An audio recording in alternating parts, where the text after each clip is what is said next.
Hey, what's up, guys? Welcome to LP Tremors, where we talk all things violent and horror. Joined again, once again, by the one and only, the most beautiful men in Scotland, Davy Gallagher. What's going on? Absolutely nothing, which is the way I like it. How are you? Not too bad, man. Same shit, man. Same shit. But today I'm joined again, once again, by Davy Gallagher to go over this little one-off video that we're doing. No series or anything like that, just this one-off little album review that we're doing. We are going to be talking about what is known as probably the one of the best albums of all time or to date. We have Billy Joel, The Stranger. So we are reviewing 1977's The Stranger. This is Billy Joel's fifth studio record, released in September of 1977 and produced by Phil Ramone. This album has a plethora of different musicians, but the most notable musicians on this record is Doug Stegmeyer on bass. You have Liberty DeVito on drums, and you have Richie Kanada on saxophone, flute, clarinet, and organ. And this lineup is basically Billy Joel's touring lineup as well.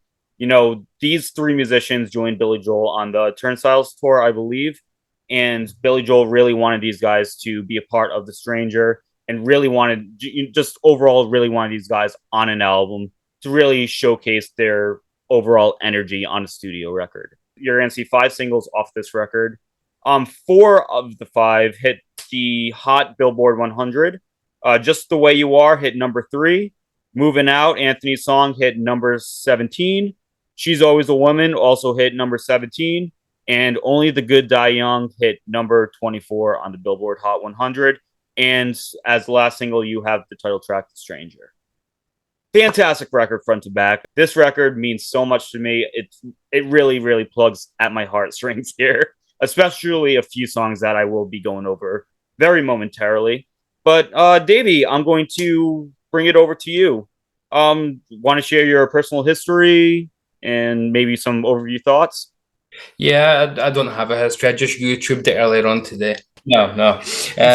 Yeah, I was raised. My mother adores Billy Joel, even though to this day she still calls him Billy Joel. So Billy Joel was always playing in the house. It Yeah. was to be predictable. She would go from Billy Joel to Elton John and back again. That Nice. was her two guys.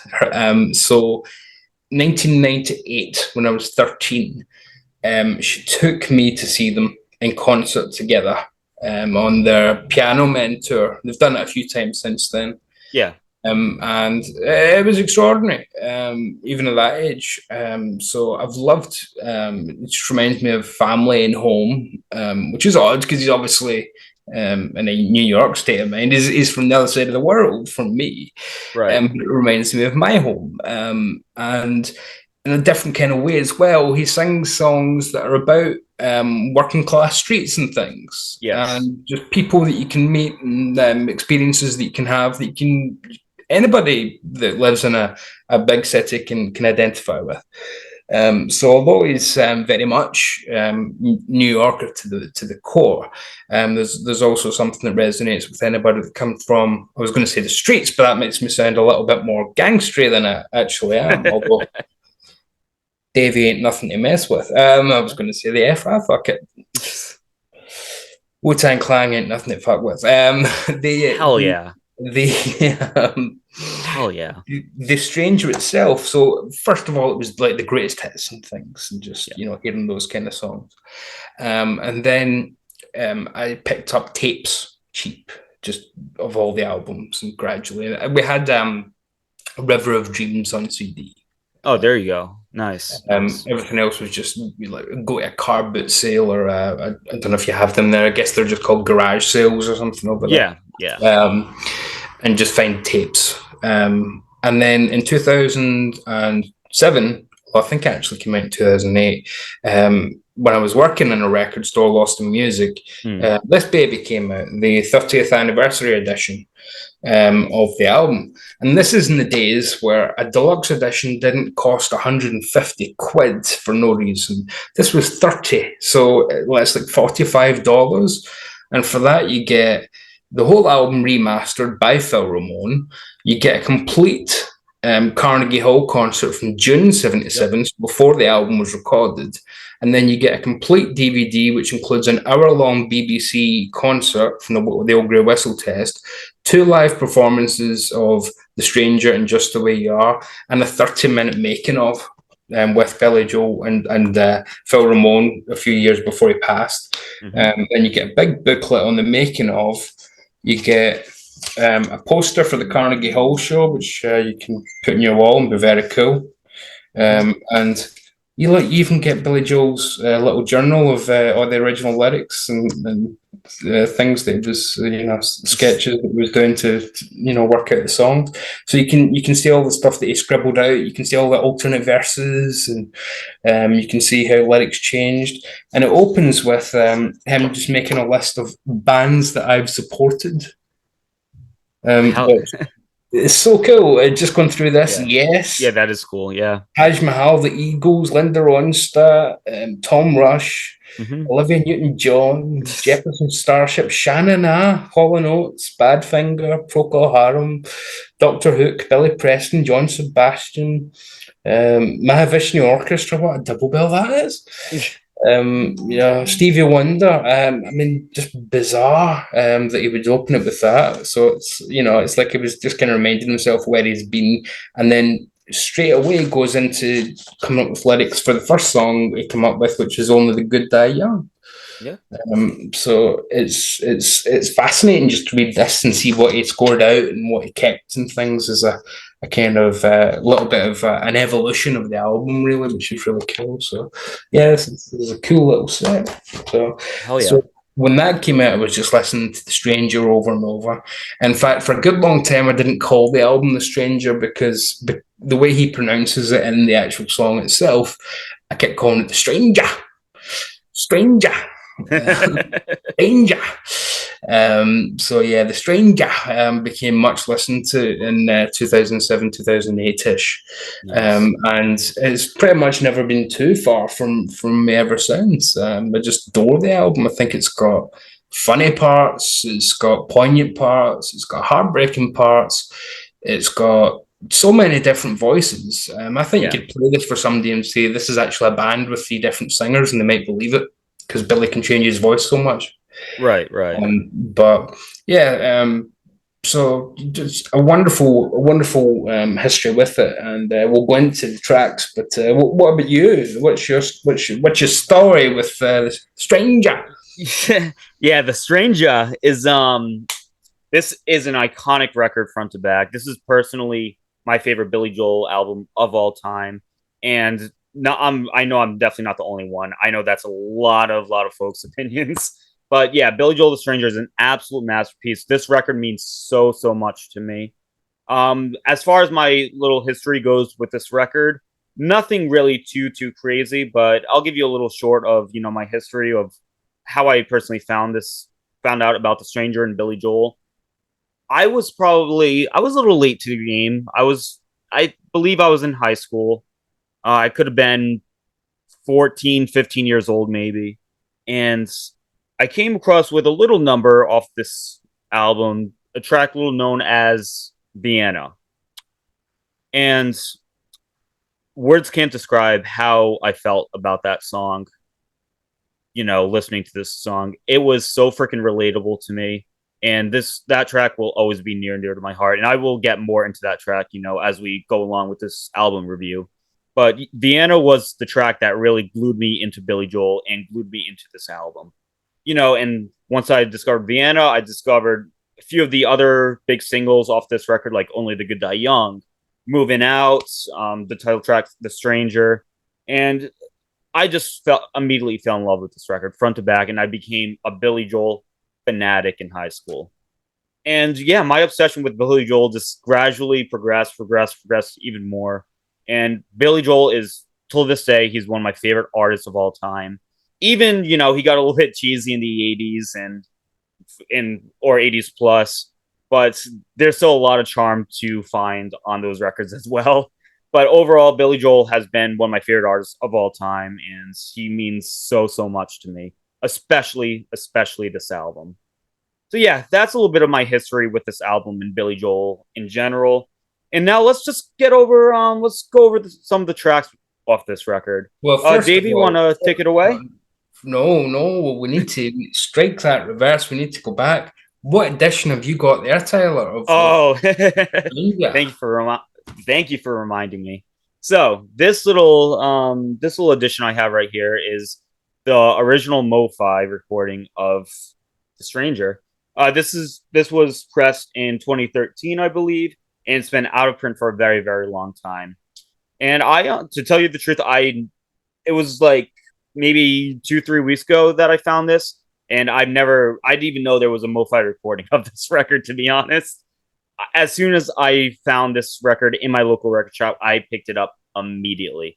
And so yeah, it's a 45 RPM original Mo-Fi high fidelity.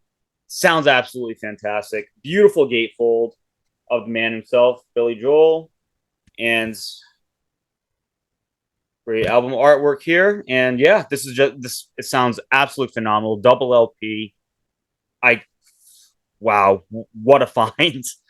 Yeah. So it sounds so freaking phenomenal. I love this record to death, and this was just a no brainer. So yeah, thank you for reminding me.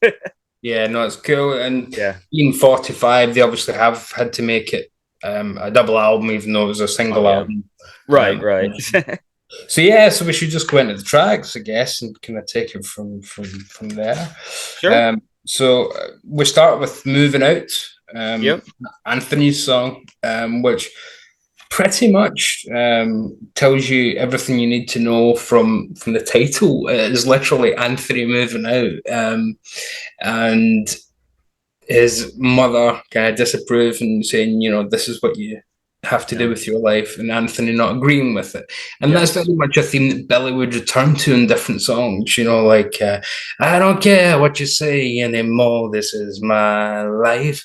He'd return to that theme of He does. Yeah. parents disagree, but I think this, and. Right. Right. So the way to open it though is with something memorable and catchy, and this song absolutely is. I mean, lyrically, it's got some fantastic stuff. I mean, it tells this ridiculous story in places, but it's got memorable names of the characters. I mean, you've obviously got Anthony, who works in the grocery store, saving his pennies for someday. Mama Leone left a note on the door. She said, "Sonny, move out to the country." And then, of course, how do you make it? How do you make that little bit more memorable? You go, but working too hard can give you a heart Heart attack. attack. So it just makes it much more memorable if it just said, "Working too hard can give you a heart attack. You ought to know by now." Doesn't sound as interesting, but No. working too hard can give you a heart attack. You ought to know by now. And this song I used to sing to a dear friend of mine, Anne, in work. We always had the akakakaks going, and it just reminds me of that. And then you get into different characters like Sergeant O'Leary, who's walking the beat, and now he becomes a bartender. And his story obviously is a little bit different. He Yes. gets the trading in the Chevy for a Cadillac. But again, it's a wonderfully personal little song about small people's lives, but massive to them. Yeah. So it's not an epic. It's not we can change the world. It's not a Yeah. protest song. It's not about the State of the Union. It's about little Anthony and his Italian mammy who's giving him grief for not doing what he's told, and then Right. the local cop and Mr. Cacciatore, and just a small little story but epic in its own little world, which Yes. sums Billy Joel up. So, Yeah. what do you think of it? So yeah, moving out. It's a fantastic, fantastic number. Opening up with that great funky groove. I just love that funky riff that opens up this track. Really awesome stuff. And then I love and it's a great narration. I love the whole idea of Anthony's story and like all these different characters. Gives it a very, very interesting listen. Awesome lyrics, great narrative. Yeah, you can't talk about this track without talking about the Cadillac, heart attack, oh my god. It's And then it's genius. it changes it the last time. It goes, you should never argue with a crazy crazy man. mama. Yep. Throws that little curveball in. Yeah. Yep. So But where's yeah, my Akax? I don't want my Ains. I want my Akax. you want the ax Yeah. absolutely. But Strange. one thing that really throws me into a loop with this track is the great melodic pre-chorus. It's a very I love Billy Joel's vocals off of this little pre-chorus. And it seems like a waste of time. That's what you're all about, Mama. If that's like it's so good. It's just And so good. yeah, I like the Moving way that out. it brings it down. It doesn't just keep going Yeah. up. If Yeah. that's what it's all about, Mama. If that's That's moving up, then I'm moving moving out. up. Yeah, he You does this know? very interesting vocal harmony that just Yeah, works with this track. So yeah. yeah, he does this like very interesting vocal style throughout the rest of this great number. But overall, this is just extremely catchy and a perfect way to start off this record. Davey, how'd you feel about the title track? The Stranger. Yeah, Well, my first answer would be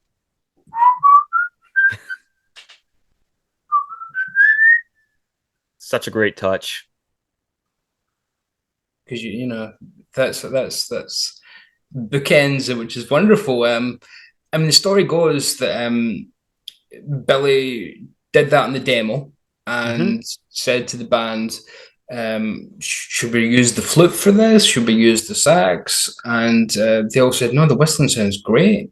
Yeah, Just go with the whistle. It gives it a kind of walking down the street and then just hearing a story and, and then just whistling and moving on again, right, just you walk away, just walk away with the whistle. right. And it does give it that kind of street vibe, which, yeah, I think works perfectly. I think the whistling part is brilliant. And it's such a curveball because when it actually hits him with the dun, dun, dun, dun, dun, dun, dun, dun, dun, you're like, whoa, that is really turned on a dime there. It really turned on a dime, but absolutely love Yes. that. And his voice is different on this one too. And we've touched on it, the stranger, but the way he's almost spitting out the lyrics, it's very he's singing like, we all have a face and we all had to wait forever. Like everything got this attitude to it, and he's putting an inflection on every end of line, really, which really kind of helps it. But then he gets to those parts where he sings in the really high part, where again it doesn't sound like Billy Joel that you've heard before, where he's No. going like, "Don't be afraid to try again," those parts. Everyone goes south. Yeah, it's fantastic. So And good, again, man. that's one of So the good. parts where you could say, yeah, Billy does the first part, and here's a female singer coming in to do this bit, and I think people believe it. Yeah. He's so good at doing that, and it doesn't miss a beat. It's not like he can do high notes, but he can't kind of play around when he's up there. He's brilliant at doing those high parts. Mm-hmm. Yep. Absolutely sensational, as we know from later stuff where he can really do some high stuff, like Innocent Man, tell her about it and stuff. Right. Yeah, right. his voice is just, fantastic. Yeah, this is probably one of his strongest vocal performances. Yeah, and one of his coolest as well. One of his coolest, yeah. Yeah, I mean, it does sound very 70s, but that's not a problem. It's the 1970s, so fuck it. Yeah, it gives you like a nice New York feel almost. Yeah, like a New York jazzy feel to it. Yeah, it's street. And that was one of the things about the band. The only thing he couldn't do was have one guitarist on the whole album because he kept having a different kind of jazz sound in his head for each track. So that's why there's different guitar players throughout. And Phil Ramone was his idea because George Martin was going to produce the album. Yeah. And George Martin said he wanted to bring in session guys. And Billy Joel said, no, we're using my band. Which was quite a brave decision because he was about to be dropped. If this record didn't do well, it was going to be dropped because the last one, Turnstiles, had done so badly. He'd done absolutely nothing, which is unreal. Columbia was about to drop Billy Joel. Yeah. Yeah. So, the idea of saying no to George Martin, that was quite a gamble, but it certainly pays off because him and Phil Ramone are like that in this record, like their ideas are perfectly in sync. And I think you can hear that on tracks like The Stranger in particular. I don't think George Martin would have been able to come up with that kind of these strange parts and things, or I don't Right. think he would have allowed it. You know? Right. Yeah, the Stranger is a fantastic track. Definitely one of my favorites on the record for sure. It opens up with this incredible melodic piano riff. It's so freaking iconic, and the minute that you hear it for the very first time, you're not going to forget that iconic piano riff. And then along with that, it delivers this great touch with that whistle thing that Davey you were mentioning. Such a great simplistic but such an effective touch going along with that piano riff. So cool. And then it throws you a little curveball with that little funk riff. Do do do do do do do do. Yeah, and Davey, you're right. It does give you that kind of like street vibe, New York jazzy kind of feel in the 70s. The bass, I love the bass tone off this track. It has a really good, nice funky feel to it throughout. So the rhythm section on this track is definitely an A plus. Very strong lyrics. I love what Billy Joel is trying to say with this track. And if you look up what Billy Joel's trying to say, what's going on in Billy Joel's head, writing The Stranger. And he basically said that he just wanted you to interpret the song in however you wanted to interpret the song. He really didn't have anything, in mind writing this track. It's just something that just kind of clicked in his head. Yeah, And I mean, I think the general idea that most people seem to have come to is that it's about some kind of split personality that we yeah, all have. I was just You about to say know, that. Yeah, it's it's something yeah. that There's a our big darker side taking over, basically. You know? yeah. The biggest rumor about this track is that he's really trying to portray a guy with schizophrenia, basically. But yeah, so it's a very interesting topic that Billy Joel is portraying. However you interpret this track, the lyrics will always be stuck in your head for sure. Yeah, But overall, we did mention the vocal performance from Billy Joel. It's very interesting. He he really is trying to get experimental here. He was experimenting a lot with Moving Out, and it just continues with The Stranger for sure. So his vocal performances are definitely top notch, especially those high notes. In like those little pre-choruses here and there. Ends on a very beautiful note and easily one of my favorite tracks, as I said. Awesome title track, and definitely one of my personal favorite Billy Joel tracks of all time. yeah. Great number. And now let's move on. Let's get a little romantic here, Just the Way You Are. Davey, want to kick it off? Yeah, it's funny because my reservations that I've always had with this song, I was interested when I reread this booklet and watched the documentary. Billy had exactly the same reservations, Yeah. where he said, "I think it's a good romantic song, but I wonder if it's a bit too treacly, a bit too sappy. You know, Yeah. can I put this on an album where I'm kind of trying to be streetwise?"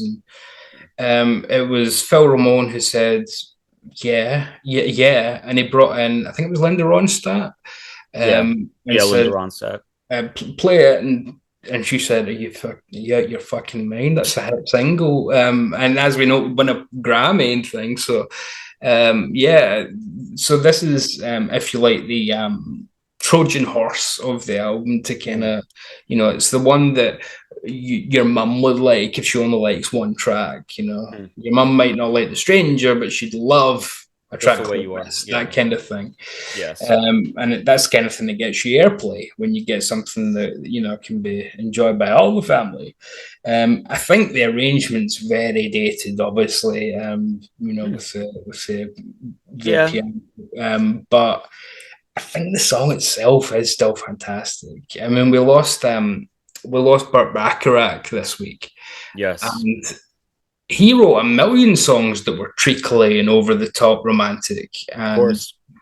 Who cares? They're great songs. Great songs. I don't really think that way as much as I used to about Just the Way You Are. And again, I love his voice on it. It's very yearning, very Yes. plaintive. Yes. With a don't go Changing. changing to try to Try please and please me.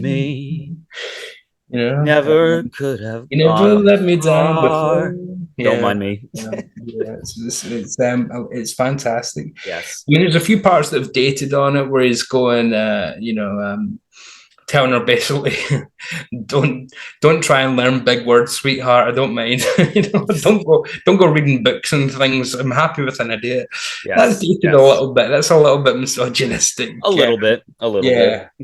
Yeah, yeah. I mean, but I mean, the rest of it's very romantic and very over the top. So, especially when he's going like, "I took the good times, I'll take the bad times, and I'll take you just the The way." way you And are. then the most 70s of sax parts comes in with their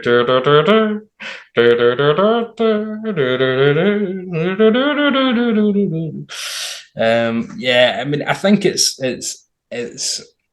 schlocky and it's syrupy and it's saccharine and it's also absolutely lovely at the same time. Yeah. So Yes. yeah, Yes. I think there's a better version of this later on in the album, a similar track, but we'll come to them. We'll come to it. But what do you think of just the way you are? Yeah, just the way you are. You pretty much said it perfectly. This is just a beautiful ballad. I really, really like this track a lot. And these type of tracks, or this kind of like sappy kind of feely tracks, usually the tracks that I find the weakest on certain albums. This is actually another one of my favorites off this record as well. It's just a really, really beautiful ballad. Overall, like throughout this particular track, you hear these beautiful rhythm sections. I really, really like the drum feels and the bass feels throughout the rest of this number. Lyrical genius. I mean, some of which are a little bit dated, but overall, I think I really do love the lyrics, and I hope it is my wedding song. It's just a beautiful, beautiful, beautiful track. It's a very simplistic but effective chorus as well. I want you just the way you are. And now, yep, yep. And then closing out with that brilliant, brilliant sax solo that is just a really, really nice touch here. And yeah, overall, Billy Joel's vocal performance once again is very, very top notch and really, really just works with this track. He knows exactly what to do with his vocal style. He knows when to go high, he knows when to go low, and it's just perfection. So overall, I mean, I can't really add anything else. This is just a really, really amazing, amazing track. And it's really, really no wonder why this is one of his biggest tracks to date. Yeah. But now let's switch things up a little bit. We're gonna get a little bit progressive now. Davey, want to talk about scenes from the Italian restaurant? Yes. Um, when you first posted online a picture of you listening to The Stranger as you do, um, I responded with "I'll meet you anytime you want in our Italian restaurant," because it's not the kind of. In fact, people will watch this video and think, "I really didn't expect these two to be sitting reviewing a Billy Joel album." Right, right. But this kind of track is the reason why I love this record and Billy Joel, because Yes. I think is a wonderful observer of normal people, just regular people. They don't have to be remarkable. They can be just interesting in their own way. So it's three songs put together. It's the Italian restaurant. It's the teenage nights part, and then it's the Brenda and Eddie part, and then back to Italian restaurant. And I think all three parts are absolutely brilliant. And the lushness of how they orchestrate it to jump from track to track is just fantastic. I mean, Right. that part that, a bottle of wine, a bottle of red, perhaps a bottle of rosé Instead. That's just fantastic. At a table near the stream, our familiar place. Place. Oh my god. Yeah, I mean that's just fantastic, Yeah. and to get away with lyrics like it all depends on your appetite. You wouldn't. That doesn't sound like the kind of thing that would work as a lyric, No, but he uses it he perfectly by does. rhyming it with bottle of red, bottle of Oh, white. It all depends on your your appetite. appetite. Yep, it's fantastic. Absolutely fantastic. And then to go from that into things are okay with me these days, got a good job of it. Job, I got a new office, I got a new wife. Fantastic. And I love his voice in that part and Yes, the yeah. Lonely Teenage Nights part. I think that's what some of my favorite vocals from him, where he's doing, I remember those days hanging out on the village green. You know, like he's doing the kind of early rock and roll thing, which Yeah. isn't incidental because then he's going, drop a dime in the box, play the jukebox down New Orleans. Like he's doing this kind of early Fats Domino like Yeah. kind of stuff, which is Yeah, a just little bit, yeah. sensational. Yeah, yeah. I mean, to be honest, I could go. I wish that part was a whole track because I love that song. That bit Yes. of the song, as much as I love the whole thing, I want more of that.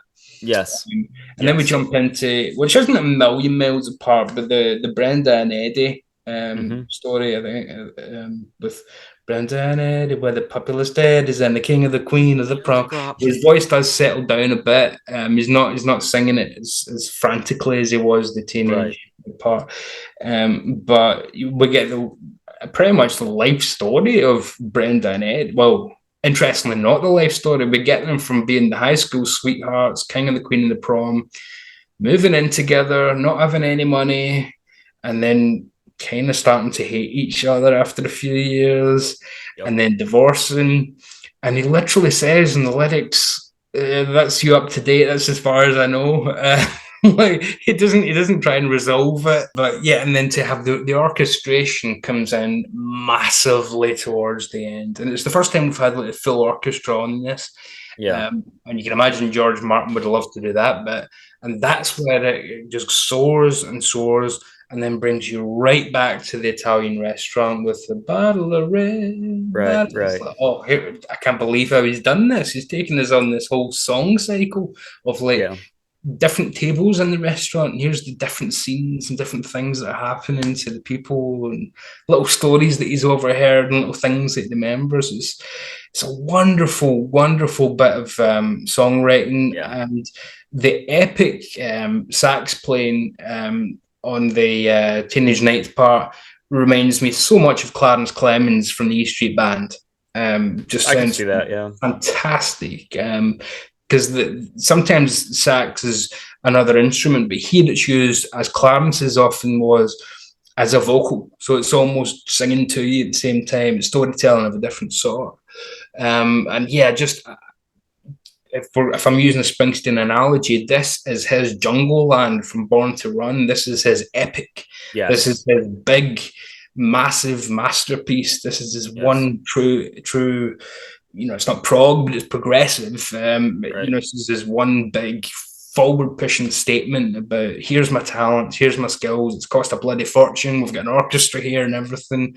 Right. Right. Whew, hope you like it, folks. And by God, don't they ever? Because I think he's played this at every concert he's ever played. He does. Yeah. Yeah. Yeah. So Usually it ends his set before the encore, I believe. yeah, well, you need a few minutes to recover after doing all that. Yeah, Yeah. Yeah. But we're yeah. used to it. Yeah. Scenes from an Italian restaurant. This is a genius epic track.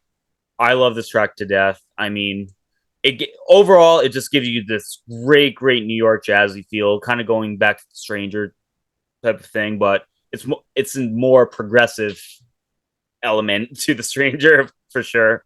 Overall, like all in all, you have these great chord progressions throughout. You have these very melodic portions. You have moments where he becomes aggressive, and you have like great overall, just a very interesting, transitioning track.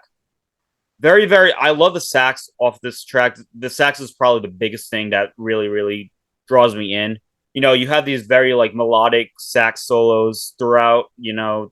Throughout this track, and it's I I honestly don't know what to add because this track is just absolutely genius.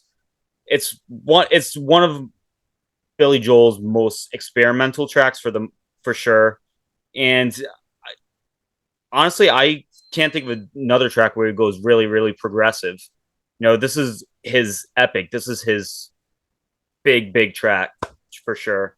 And it's no wonder why this track is definitely a fan favorite.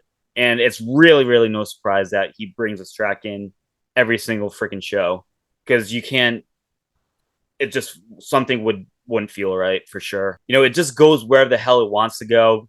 And if you are listening to this track for the first time, there are a lot of moments where it's just going to catch you by surprise because it's just there's just different transitions where you just don't expect at all. You don't know where the hell he's going, and then it really just throws you in for a loop for however long the song is.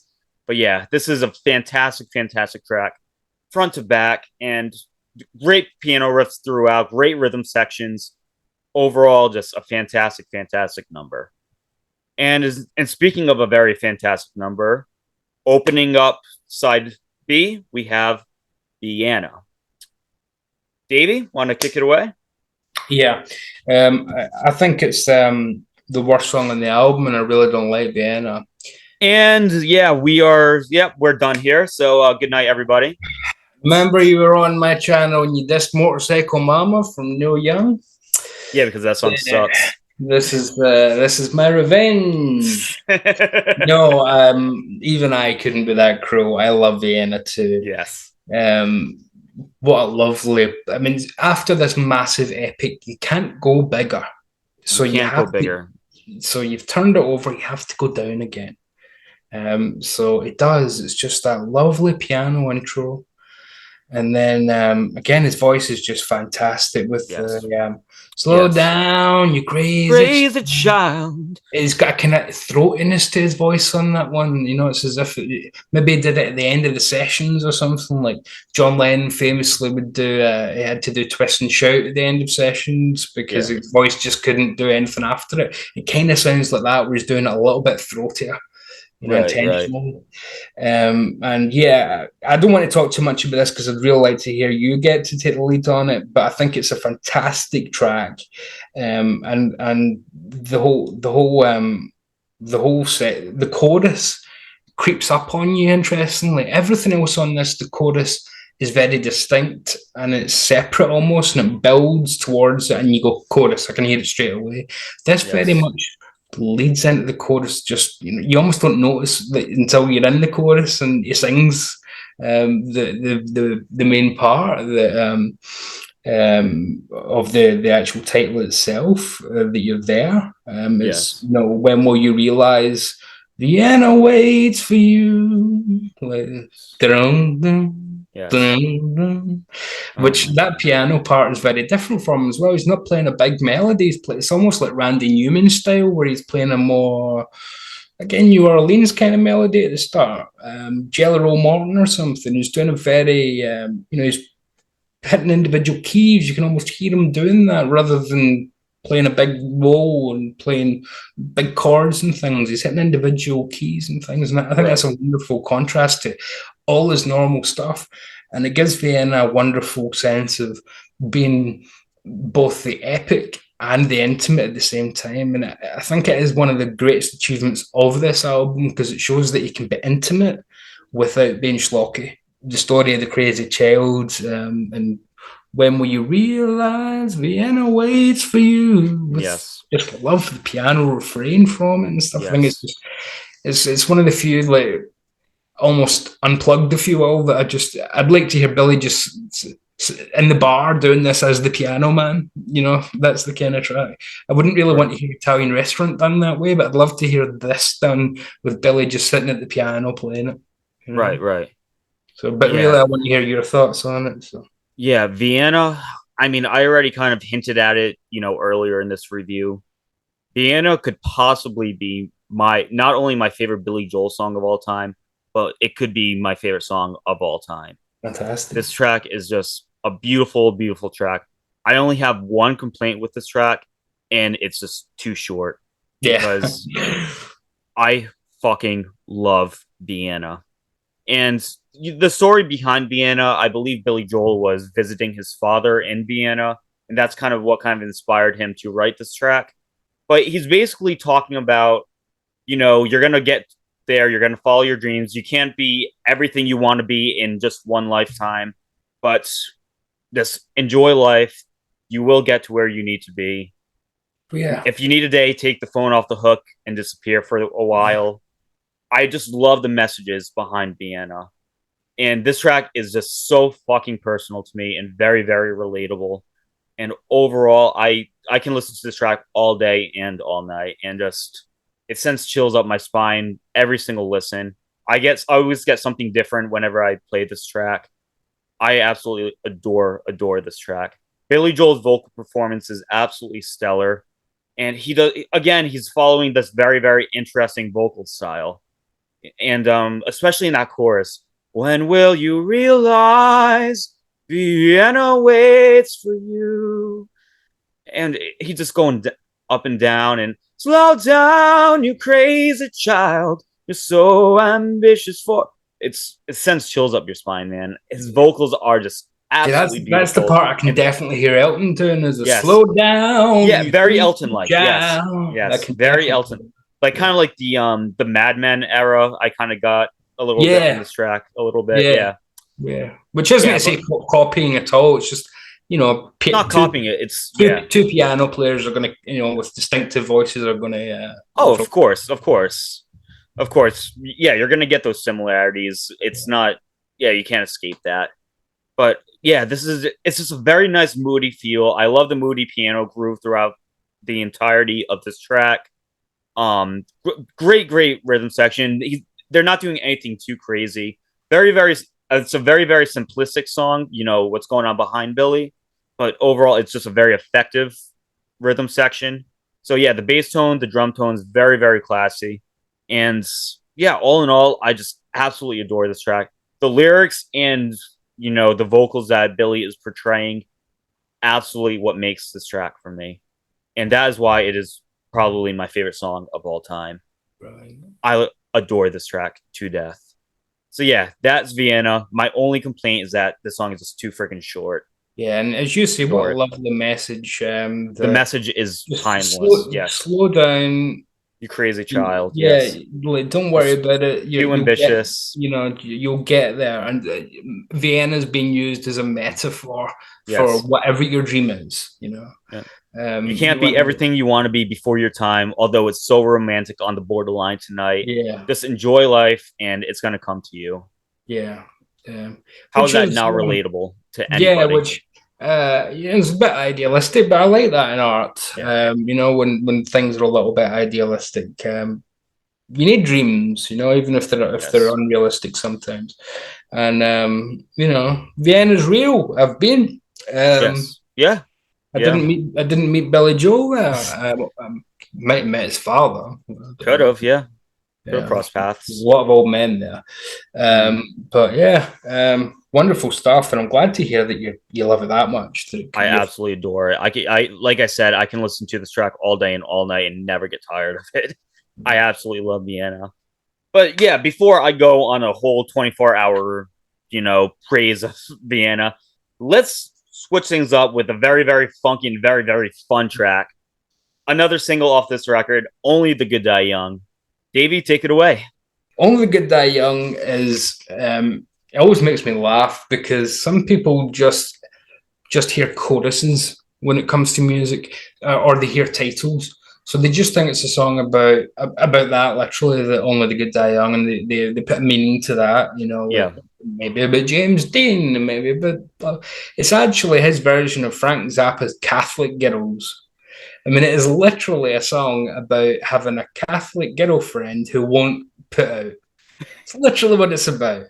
And he's singing how it's worse with the Catholic girls because they've been brainwashed and they won't take their knickers off when you want. It's and this guy just wants laid, and because she's Catholic, she's saying no. It's right there in the lyrics, I mean, come out, Virginia, don't let me wait. Catholic girls stop much too late. Like, it's literally in the first lines of the Yeah, it song. probably didn't age very well. Yeah, I mean, it's a little bit misogynistic, isn't it? But again, it's The sinners are much more fun. yeah. For the things that you might have done, only the good die young. It's like, oh yeah. I mean, it's again, people will ignore that to just remember how catchy the chorus is, and all of them sings that. Only the good die young. It's like, yeah, I can see exactly why people would just be caught up in how cool the music is, because this to me is one of the most fun, cool tracks on the record. Yes. Yeah. But again, the lyrics when you go into them are just so, literally singing about how she got a nice white dress and a party on her confirmation day, which again, people who aren't Catholic like myself, sorry, I'm a lapsed Catholic. I think if I walked into church now, I'd just burn in flames. But I'd rather laugh with the sinners than cry with the saints. The Is the sinners are line? much more fun. Yeah. So I mean that nails it for me. I'll have that any day of the week. Yes. Hell has the best guitar players, as I was once reminded. So yeah, it's a fun song. It's an upbeat song. It's a cool song, and I still can't believe it's on radio, considering some of the stuff that's in the track. Yeah, this track definitely did not age very well. The lyrics are super super I don't even know how I would put it exactly. Mm-hmm. But yeah, this track is so freaking fun. Hooks all over the place. It kicks off with this really really upbeat acoustic style riff that's really really cool. So it's just so fun. It's very very upbeat, wildly catchy throughout. This is a song where you can listen to it once and it's not going to escape from your head. You're just going to keep humming like the do do do do do do. But yeah, it Yeah. has a very very very wildly punchy chorus that I absolutely adore. It the but yeah, the lyrics are just so fucking cheesy. We can go on all day about the lyrics, but yeah, overall you have these great hooky lyrics. I mean, hooky riff, very very punchy. Just overall, just it's so upbeat, very very fun. Just maybe a little dark in the lyrics, Yeah. but yeah, that's the charm of this track. It's just fun. It's just bad shit crazy, but it's absolutely fun. And that upbeat type of tone, and Davey kind of mentioned it, but that kind of upbeat tone will distract you from what's going on, what Billy is kind of saying. But yeah, Yeah. it's still a fun track, and you And can you have can a lot imagine of fun with it. it But was yeah, a let's switch things up a little bit. We're going back into a nice little ballad. Definitely completely opposite from Only the Good Die Young.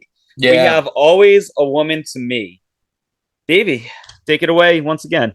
Yeah, I said to you when we covered the previous big old ballad on here that I thought there was a better version. So just the way you are, I said there's a better version of on here, and to me that is this. I think Really? this Okay. is yeah, I think this is a much better version of the same kind of sentiment. Wow. They were both written about his wife.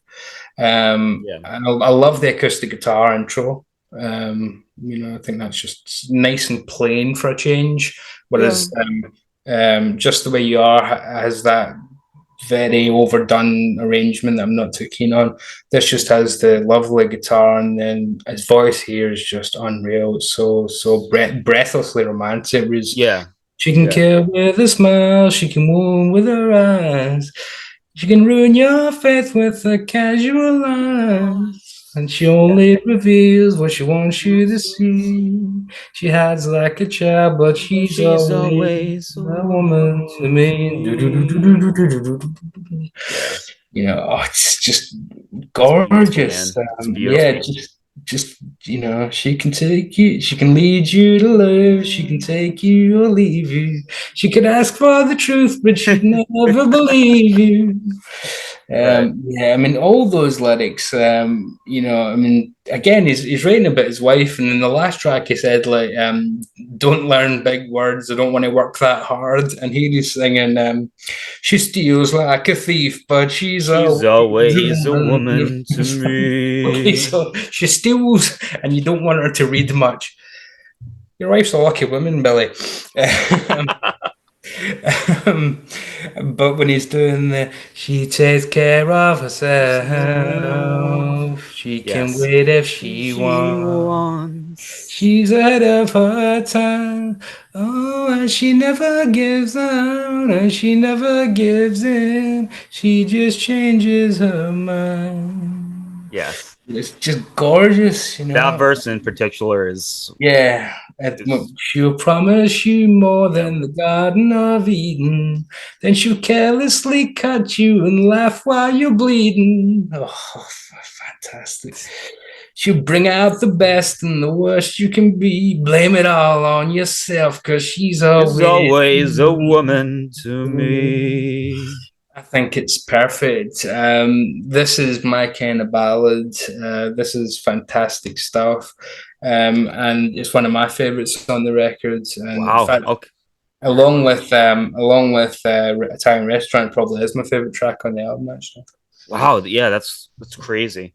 I actually to tell you the truth, this is actually one of my weaker points off this record. good night, folks. This Cineplex music. but this track is still a beautiful track, and I'm not taking anything away from this track. It's still absolutely brilliant. I think Just the Way You Are kind of just drove me in a little bit more.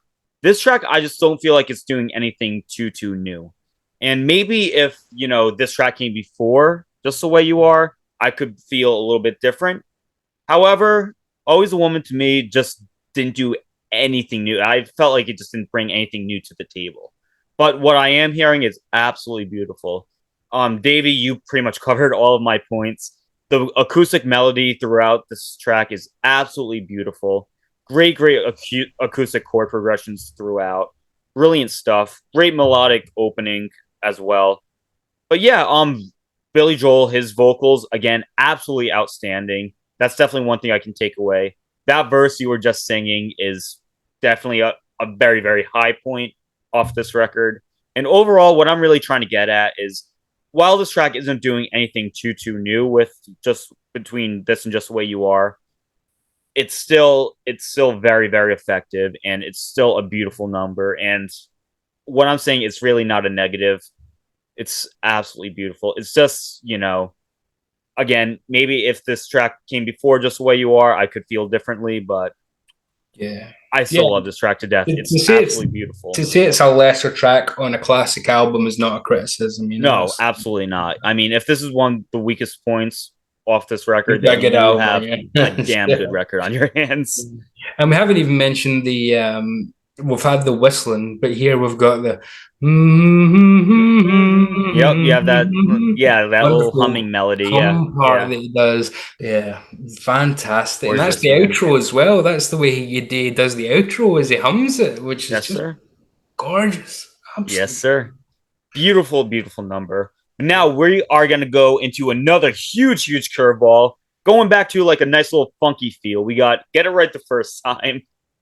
Davey, thoughts on Get It Right the First Time? Yeah, I mean, boy, this one always seems like it's going to be much more rocky than it starts. I mean, it starts out kind of rocky, and you think, oh, what's this chorus going to be like? Because I don't believe in first impressions, and he's Impressions. doing this really throaty voice, and he Yes, gets yeah. back to around with, "I ain't got time for true confessions," and he's like holding these notes, and it's like, what's the chorus going to be here? This is great. And when you get to it, is la la la la la la la la la. La lo.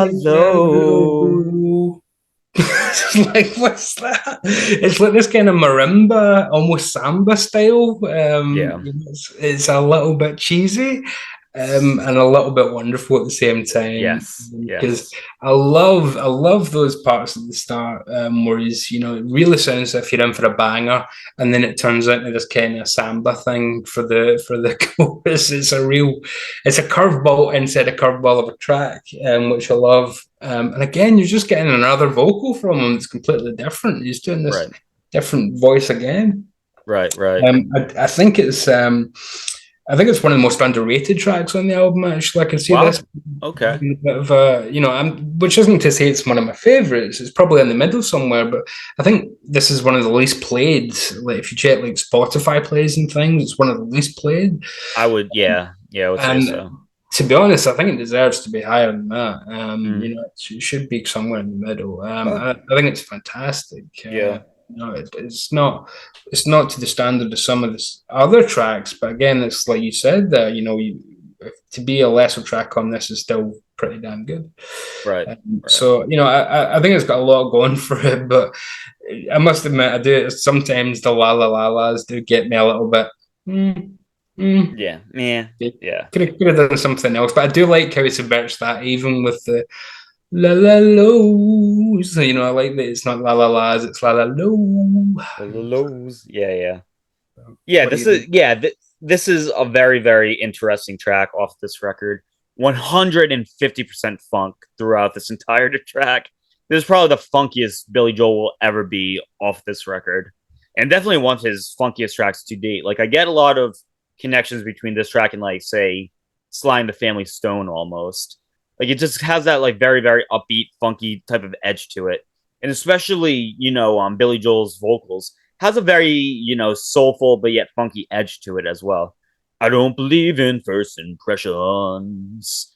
He's doing this very, very down and dirty vocal style that actually does work very, very well for this particular track. And I definitely agree with you. While it is very underrated or underappreciated off this record, it honestly still is probably one of my least favorites. Because I just don't find this track too memorable. But like it's just not I think the issue is you have so many incredible numbers. You have Moving Out, Scenes from an Italian Restaurant, Vienna. Like you have so many tracks already that are just highly memorable that are going to get stuck into your head. And then this track, later on into the record, maybe a track that will get pushed aside a little bit just because, you have 5 to 6 tracks that just really just shine up. So I think that's kind of why it gets a little bit underappreciated. And me personally, this is probably one of my least favorites. But overall, again, same thing with Always a Woman. This track, I mean, I really can't say anything negative either because if this is one of the weakest points off this record, you're doing a fantastic job once again. The La La La's, while it's interesting, I do find it kind of cheesy and a little bit tedious. Like I think that's something he could have just let off. And if Billy Joel was silent through the La La La's and had just that rhythm section, just go and go, I think that would have worked a lot better. But the La La La's don't really take anything away from the track. Just gets a little bit tedious after a while. But very interesting vocal melodies, as I was saying. Like he's doing this very down and dirty vocal style that just definitely works. A very funky feel, which is really cool. The bass grooves is phenomenal all off this record. I mean, off of this track. Going back to the funk thing once again, like on that bass is just addicting. It's absolutely beautiful. I love that bass tone off this track, and probably the best bass performance or the best rhythm section off of this entire record. But overall, it's okay. I mean, I shouldn't say it's okay. It's absolutely phenomenal. Just a track that it's a little bit unmemorable, and there's a little moments where he could have done stuff a little bit differently, but overall this is a great track and definitely gives like a very funky edge off to this record for sure. But let's go into the closing track. We have the beautiful conclusion to this entire record, brings everything together. Everybody has a dream. Davey? Yeah, I mean, he is someone who adores popular music. Yes. Has never hidden that, and in fact, an Innocent Man, his idea for that is the album. He does a track in a different style of all his favorite soul artists. Like this is a Smokey Robinson, this is a Sam and Dave, this is a Jackie Wilson, etc., Yeah. etc. And you can hear that in this album where he's got a lot of favorite styles of music and whatnot. And here you can definitely hear his gospel favorites. Yes. And his R&B in places, classic R&B. Yeah. But you can hear the staple singers and things like that coming into it. And you can probably hear the kind of choirs that he would have been able to hear in Harlem and things like that. The churches and things. Yeah. So you can very much read into the again, he's not a theist, he's an atheist, but Yep. he's still happy to do this very religious sounding song, but it's not a religious song, although it's faith based in terms of having faith in someone else. Because when he sings and his voice is gorgeous on this, it has to be said, it's one of his perfect Yeah. vocals. But Yeah. the bit that always gets me, always, and it has me teared up, is when he starts to sing the part about going home, Mm. which again, I kind of started away saying that's how the album makes me feel. Where he's singing the everybody has a dream part, Yeah. but then he gets into the and this is my dream, my own, just to be at Yes. home, just to be alone with you. You know, that's not great poetry. It's not great lyrics. It doesn't take much, but it's so heartfelt. My dream is just to be at home alone with you. That's all it is. Exactly. It's That's some of all it the is. easiest, plainest writing you can possibly do, but you feel it so much because of his vocal and because of the beautiful gospel arrangement. So Yes. he's Yeah. taking the sacred and putting instead of reverence for a deity, he's putting reverence for his partner in there, Right. which is absolutely gorgeous. Yes. I think it's a sensational way to close the album, very unexpected because we haven't had any real hints of any kind of gospel stuff on this album at No, all. not really. No. It just comes out of nowhere. It's like, here's something else I can do. Yeah. And then the way to, I always think, um, wait a minute, this track's not 6.5 minutes long. And then I remember, oh, yeah, that's what happens at the end of this. Right. It Right. dies down, and we get a reprise of, Yes. the stranger whistle There's comes back. yep. The piano riff. Well, with the Yeah, whistles. Yeah. just what for a good minute or so. It's not even just a little 10 seconds. It's a good minute No. or so. Yeah. Something like that. Yeah. And we get the stranger whistle again. So that really leads into my idea that this is almost a concept album. I think Yes. Yeah. about just the characters that he could meet just on his rounds, on his daily walk in New York, Yeah. and how none of the stories are big, none of the stories are important to anybody but the people that they're happening to, but we can all identify with these small stories, and we might just see this guy in the street, but this guy in the street has actually got a great love for his partner, and Right. he's singing it here, or we can see the teenager walking past and she's actually a very virtuous young girl who won't give up her virginity, that kind of, he's seeing all these characters and turning them into pieces on his chessboard, which make up the album. And I Right. think that is his concept. It's very much a city album, very much a New York album. That's what I love about this album is it makes me feel like I'm just getting a little bit of other people's lives here and there. Right. This track kind of sums that up for me, where it gives you that beautifully intimate kind of gospelly thing, and then the idea of ending it with the whistle says to me that's him just walking away and hearing more stories for another time. It's Right. almost like, well, these are today's stories. Whistle and walk away, and then who knows what stories we'll hear next. Right. Right. And I think it's just that addition of the whistle at the end. Whoever came up with that, if it was Billy or Phil Ramone, I don't know, but whoever decided, why don't we put that whistle from the stranger on at the end again? I think that's genius. That is one of those small things that turn a good track into a great track, Yeah. and an album into a wonderful album because it's a phenomenal way to end, bringing back that whistle. Right. Right. Yeah. This is a perfect way to end. This record. You know, and throughout this record, we hear a lot of funk influence. We hear a lot of soul influence. We hear a lot of hard rock influence. This definitely throws you in for a loop here. It gives you a nice little gospel edge to it, as Davey you mentioned. But yeah, it just ends everything very very nicely. And with that gospel influence, it definitely throws you in through a whole freaking curveball. But as far as his lyrics and how he's portraying, his vocal style, it definitely brings out everything he was trying to say throughout the entirety of this record. He's talking about, you know, following your dreams. He's talking about, these different characters here and there rising up to become a star, so he's really just bringing everything together in this track. And I can't think of a better way to close out an album than Everybody Has a Dream. Yeah. It ends it on a perfect note. I love the choruses and the vocal harmonies. And going back to that gospel thing, Billy Joel is having these, background singers like following him up with that chorus. So freaking brilliant. And Davey, I know you mentioned that his vocals are just absolutely stellar. Um, I really like, there's occasional guitar licks here and there that are really, really effective.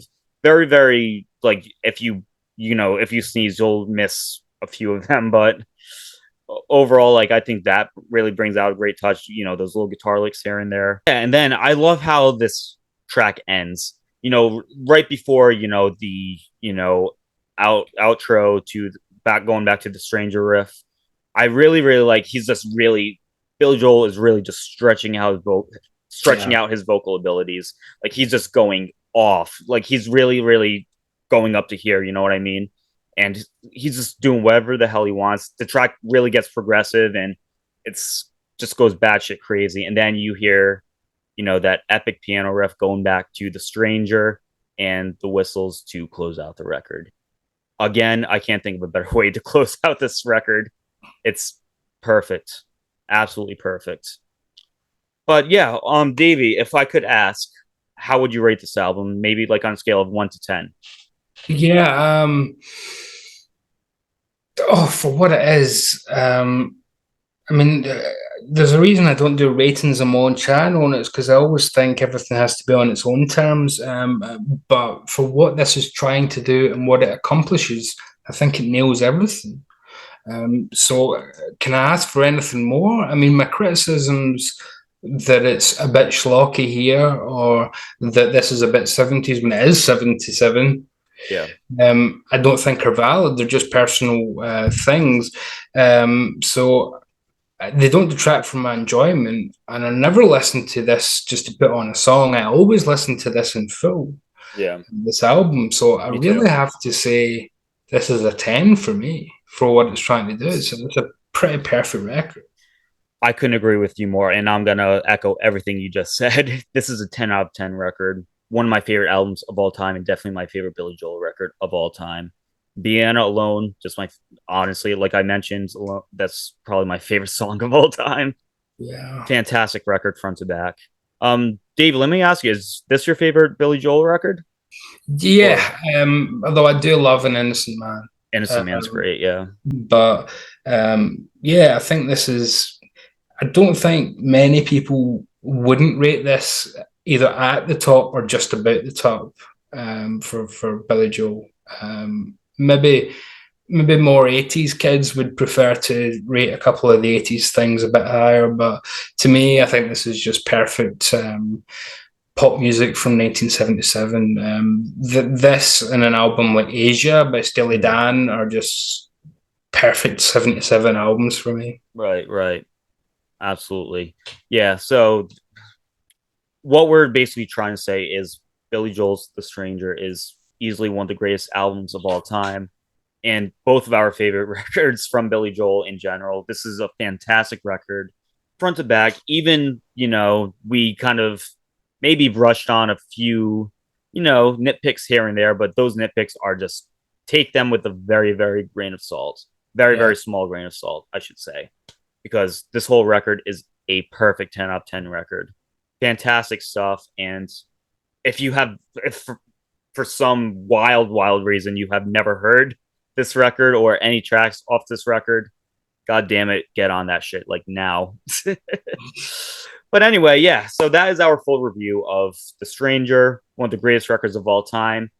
Davey, you have your channel, Davey's Cinema Flicks and Music Picks. Anything going on, on your end? Yeah, I reviewed the new album by Paramore earlier on, which is pretty fantastic pop from one of the best pop rock bands of the last 15, 20 years. will be another review up tomorrow. The new album from Americana folk artist Andy Schauf, which should be up tomorrow. And then there'll be a Neil Young video in the next couple of days that I can't quite talk about just yet, but I will certainly. It's very exciting for me, so that'll be up. That'll be up soon. Awesome. Yeah, so check out Davy's Cinema Flicks and Music Picks. As always, check the description down below. A bunch of channels are linked down there, including Davy's, so check the description down below. You are watching LP Charmers currently, and you might have noticed Davy has been on my channel quite a few times. We are doing a full Friday the 13th review series, going from the original 1980 all the way to 2009's remake. Ryan could not join us on the last video. We reviewed Jason X, just me and Davey. But we will be returning for Freddy versus Jason in the next week or so. So if you are a Friday the 13th fan, you know what to do. I do have an Iron Maiden series as well with my dear friend Peter Jones. We are reviewing every single Iron Maiden studio record from 1980 Iron Maiden self-titled all the way to 2021 Senjutsu.